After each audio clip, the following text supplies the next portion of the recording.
పోరాడుతూనే ఉన్నా. Is 7 years నేను పోరాడుతుంది. దీనికి లింకు అనకాపల్లి డిస్ట్రిక్ట్. నేను ఒకటే చెప్తున్నా, అనకాపల్లి డిస్ట్రిక్ట్లో చోడవరంలో వెంకన్నపాలెం అనేది ఇందుర్తి మండలంలో అక్కడ ఉన్న రైస్ మిల్లులో ఆంధ్రప్రదేశ్ రైస్ మిల్లుల సంఘానికి సెక్రటరీ అయిన వ్యక్తి అక్కడ మొత్తం టోటల్గా అక్కడ ఏదైతే రేషన్ బియ్యం ఉన్నాయో మొత్తం అప్ టు ఇచ్చాపురం నుంచి అంతా వచ్చి రేషన్ బియ్యం అంతా అక్కడికి వచ్చి స్ట్రైక్లింగ్ అయ్యి ఆ స్ట్రైక్లింగ్ అయ్యి ఇంపోర్ట్ ఎక్స్పోర్ట్ కాకినాడకు వస్తాయి. ఇది ద్వారపూడి చంద్రశేఖర్ రెడ్డి గారి ఆధ్వర్యంలో నడుస్తుంది. ఎందుకంటే ద్వారపూడి భాస్కర్ రెడ్డి గారు రైస్ మిల్ అసోసియేషన్ ప్రెసిడెంట్ అయితే సెక్రటరీ ఆయన ఉన్నాడు. ఇది నేను ఈ రోజు చెప్పట్లే. అనకాపల్లి డిస్ట్రిక్ట్లో ఒక 10 లారీలు వెళ్తే దాన్ని ఏదో తురుపు కోసం ఒక తక్కువ మోతాదులో కేసు రిజిస్టర్ చేస్తారు. చేసి దాన్ని పట్టుకొని వెళ్ళి తక్కువవన్నీ వదిలేస్తారు. ఇది పౌర సరఫరాల వాళ్ళు అవ్వచ్చు, అక్కడ అనకాపల్లి డిస్ట్రిక్ట్లో పోలీసులు అవ్వచ్చు, ఇది కలెక్టర్ ఆఫీస్ సిబ్బంది అవ్వచ్చు, ఇది డైలీ నడుస్తున్నదే. దీని మీద వైసీపీ గవర్నమెంట్లో పోరాడి ఎందుకంటే వైసీపీ గవర్నమెంట్లో పోరాడితే ఫలితం దక్కలేదు. అలాగని నేను ఈ గవర్నమెంట్లో కూడా పోరాడుతూ నేను ఎంతో దానికోసం వెళ్తున్నాను. ఎందుకంటే నేను ఫస్ట్ నుంచి చెప్తున్నా, ఇది ఈ రోజు పవన్ కళ్యాణ్ గారు నిన్న చెప్పిన మాట నేను రోజుకి చెప్తున్నా. ఇది నిన్న లోకేష్ గారికి నేను కంప్లైంట్ కూడా మళ్ళీ ఇవ్వడం జరిగింది. మొన్న 3 days క్రితం లోకేష్ గారి దగ్గరికి వెళ్ళి ప్రత్యేకంగా లోకేష్ గారి దగ్గర బాబు ఇలా జరిగింది, ఇదిగోండి రేషన్ బియ్యం ఇక్కడి నుంచి వెళ్తున్నాయి, ఇదిగో లైవ్లో నేను జేసీ గారికి పెడుతున్నా, ఇదిగో పౌర సరఫరాలకు పెడుతున్నా, అయినా పట్టించుకోవట్లేదు. ఇదిగో బాబు పలానా వ్యక్తి ఎస్పీ గారికి పెడితే ఎస్పీ గారు వచ్చి పలానా కే కోటపాటి సీఏ గారికి పెడితే ఆ సీఏ గారు వచ్చి పైడ్ గారు వచ్చి కేసు మీరు క్లోజ్ చేసుకోండి అని చెప్తాడు. నన్ను స్టేట్మెంట్ అడుగుతారు, నాకు అక్యూజ్డ్ లాగా ఒక కంప్లైంట్ని 4 సార్లు తిప్పిస్తాడు. ఉదయం నుంచి సాయం దాకా కూర్చోబెట్టి స్టేట్మెంట్ కోసం. అక్కడికి ఆల్రెడీ కలెక్టర్ ఆఫీస్కి వెళ్తే కలెక్టర్ ఆఫీస్లో సాయంత్రం దాకా నేను కూర్చోవాలి కంప్లైంట్ కోసం. అంటే నేను కంప్లైంట్ ఇవ్వడానికి వెళ్ళా. ఏమండి అక్కడ రేషన్ బియ్యం వెళ్ళిపోతున్నాయండి, 16 రూపాయలకు కొని రీసైకిల్ చేసి అమ్మేస్తున్నారండి, అక్కడ కాకినాడకు తరలితున్నాయండి అని చెప్పుతూ ఉంటే అనకాపల్లి డిస్ట్రిక్ట్లో మా ఒక్క జాయింట్ కలెక్టర్ గారు కానీ అక్కడ ఎవరో కూడా పౌర సరఫరాలు కానీ పోలీస్ డిపార్ట్మెంట్ కానీ ఎవరో కూడా నిమ్మక నీరెత్తినట్టున్నారు. అక్కడ ఎమ్మెల్యేలకు తెలుసు, అందరికీ తెలుసు, డిపార్ట్మెంట్కి తెలుసు. అది హోమ్ మినిస్టర్ గారు district, Anakapalli district home minister గారిది. ఈరోజు పవన్ కళ్యాణ్ గారు ఈరోజు ఎంత కష్టపడాల్సిన అవసరం ఎందుకు వచ్చింది? మీ ఆఫీసర్లు కరెక్ట్గా చేస్తుంటే, మీ ఆఫీసర్లు కరెక్ట్గా ఆలోచించుంటే, మీ ఆఫీసర్లు కరెక్ట్గా పట్టుకొని ఉండుంటే, మీరు చెకింగ్ చేసి ఉండుంటే ఈరోజు అక్కడ తరలి వెళ్ళిపోతున్న మొత్తం లారీలని సిప్లోకి ఎక్కిపోవడం ఎలాగెళ్ళాయి, అక్కడి నుంచి మొత్తం టోటల్గా మధ్యలోకి ఎలాగెళ్ళాయి, అది పట్టుకోవడం ఎలా జరిగింది, ఈ బియ్యం ఎక్కడి నుంచి వెళ్ళాయి, అనకాపల్లి డిస్ట్రిక్ట్ నుంచి ఎంత వెళ్ళాయి, ఇచ్చాపురం నుంచి ఎంత వెళ్ళాయి, మన గుంటూరు డిస్ట్రిక్ట్ నుంచి ఎంత వెళ్ళాయి, ఇవన్నీ కూడా మొత్తం టోటల్గా రికార్డ్స్ తీయాల్సిన అవసరం ఉంది. దాన్ని నేను ఫస్ట్ నుంచి చెప్తున్నా. వాళ్ళ మీద ఆల్రెడీ కంప్లైంట్ నేను ఇవ్వడం జరిగింది. సో మెనీ కేసెస్ ఉన్నాయి, ఆల్రెడీ విజిలెన్స్లో కేసెస్ ఉన్నాయి, మరి చోడవరం పిఎస్ కేసెస్ ఉన్నాయి.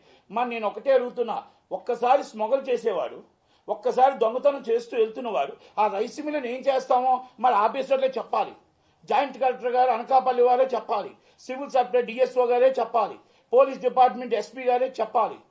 ఎందుకంటే నేను అడుగుతుంది, అమ్మా మీ కేసులు ఇన్ని కేసులు దాని మీద అవుతున్నా కూడా మీరు ఫైన్ ఇంప్రూవ్ చేసి వదిలేస్తూ మరి అదే చేస్తున్న మళ్ళీ సేమ్ మొదటికి వచ్చి మళ్ళీ అదే చేస్తుంటే మళ్ళీ పట్టుకుంటుంటే మీరు ఆ రైస్ మిల్ని ఎందుకు మీరు సీజ్ చేయట్లేదు? ఎందుకు ఆయన మీద రౌడీ షీట్ ఓపెన్ చేయట్లేదు? ఎందుకు అరెస్ట్ చేయట్లేదు? ఎందుకంటే వైసీపీ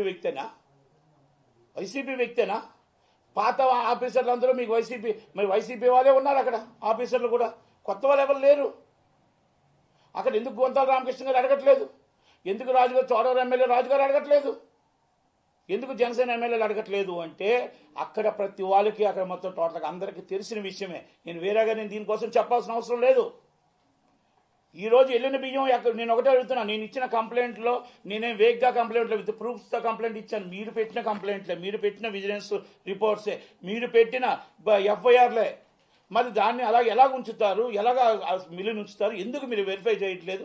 ఈ అనకాపల్లి డిస్ట్రిక్ట్ నుంచి ఎన్ని టన్నుల బియ్యం మీ కాకినాడలో వెళ్ళాయి? ఇప్పుడు కాకినాడలో దొరికిన బియ్యంలో దీంట్లో వాటా ఎంత ఉంది? ఎందుకు మీరు ఎంక్వైరీ చేయట్లేదు? నేను 3 రోజుల క్రితం నేను లోకేష్ గారి దగ్గరికి వెళ్ళి లోకేష్ గారి దగ్గర కూర్చొని లోకేష్ గారికి చెప్పి, బాబు ఇది జరిగింది బాబు, ఇది జరుగుతుంది బాబు అని పంపించి లోకేష్ గారి ఆఫీస్ నుంచి మళ్ళీ ఎస్పీ గారికి పంపించి చేయడం జరిగింది. ఇది కంప్లైంట్ రూపంగా ఇచ్చిన ఆఫీసర్లు పట్టించుకోకపోతే ఏమన్నట్టు చాలా సింపుల్గా జేసీ గారి దగ్గరికి వెళ్ళాను, జాయింట్ కలెక్టర్ గారి దగ్గరికి వెళ్ళాను అనకాపల్లి. నేను అడిగాను, అమ్మా మీరు ఒక 2 కుటుంబాలు తగాదా కోసం రాత్రి 9 గంటలకి 10 గంటలకు కూడా ఎంఆర్ఓ వాళ్ళని పంపిస్తున్నారు. మరి అన్యాయంగా రేషన్ బియ్యం అమ్మ మొత్తం టోటల్గా రూపాయి బియ్యాన్ని, పేదల బియ్యాన్ని మొత్తం టోటల్గా దోచుకుంటూ దళారులు కోట్లాది కోట్లు సంపాదించుకుంటున్నారు. అది కంప్లైంట్ పెడితే పట్టించుకో, అది తర్వాత విషయం అండి, అది తర్వాత చూస్తాం.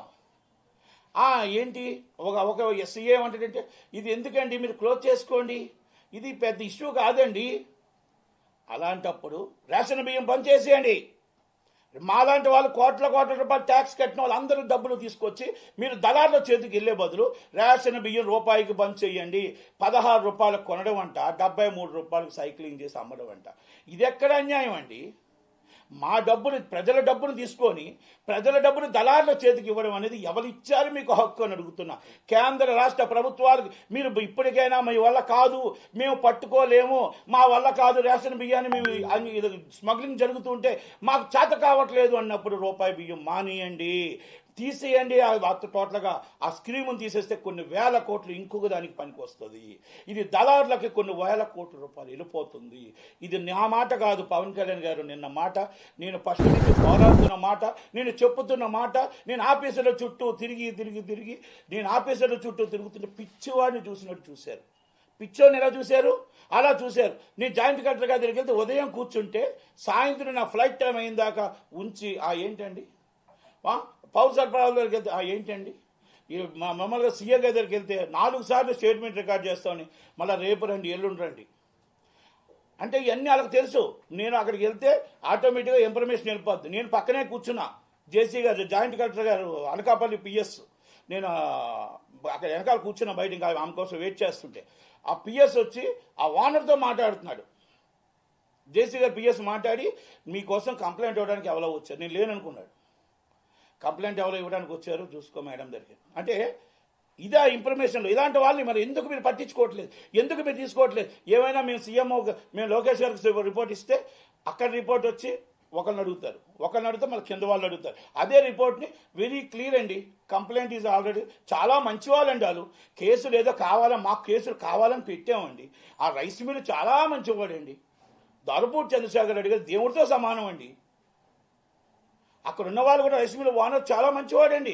మేము ఎప్పుడు కావాలంటే అప్పుడు మాకు కేసులు కావాలంటే ఒక కోటా కోసం మేము కేసులు పెట్టామే తప్ప అస్సలు బియ్యం ఆడ్డండి, రేషన్ బియ్యం ఆడ్డండి. అంత చాలా మంచి వాళ్ళు ఉన్నారు పౌర సరఫరాల వీళ్ళు, విజిలెన్స్ వాళ్ళు కానీ వీళ్ళు కానీ. 10 లారీలు వస్తూ ఉంటే నా కళ్ళతో 10 లారీల్లో 50 బస్తాలు రాసిన పెద్ద ఘనత వీళ్ళదే ఉందండి. 4 ఆటోలు వెళ్తే 8 బస్తాలు రాసిన ఘనత వీళ్ళదే ఉందండి. అంటే ఇలాంటివి జరుగుతుంటే అక్కడ పవన్ కళ్యాణ్ గారు వెళ్ళినా, మేము వెళ్ళినా, అంటే ప్రతి జిల్లాకి పవన్ కళ్యాణ్ గారు రావాలా? ప్రతి జిల్లాకి లోకేష్ గారు రావాలా? ప్రతి జిల్లాకి చంద్రబాబు నాయుడు గారు రావాలా? ఆఫీసర్లు ఎందుకున్నారు? గ్రూప్ 1 పోస్టులు ఎందుకున్నాయి? ఐపీఎస్లు ఎందుకున్నారు? ఐఏఎస్లు ఎందుకున్నారు? దయచేసి నేను చంద్రబాబు నాయుడు గారిని రిక్వెస్ట్ చేస్తున్నా, సార్ గత పాలకుల్లాగా మనం ఇదే ఆఫీసర్లు మరి అలా మీరు రన్ చేస్తే మీకు అనకాపల్లి జేసీ గారు ఉన్నారు, 2 సంవత్సరాలు అయింది, వైసీపీ గవర్నమెంట్లోనే చేస్తున్నారు. ఓకే, నేను ఆమె కోసం అనట్లేదు. ఇక్కడ ఎందుకు మరి 2 సంవత్సరాల నుంచి ఇక్కడ రేషన్ బియ్యం మీద ఎందుకు పట్టుకోవట్లేదు, ఎందుకు దృష్టి సాధించలేదు? జిల్లా కలెక్టర్ గారు కూడా ఎందుకు దృష్టి సాధించలేదు? ఎందుకు పౌర సరఫరా వాళ్ళు ఎందుకు దృష్టి సాధించలేదు?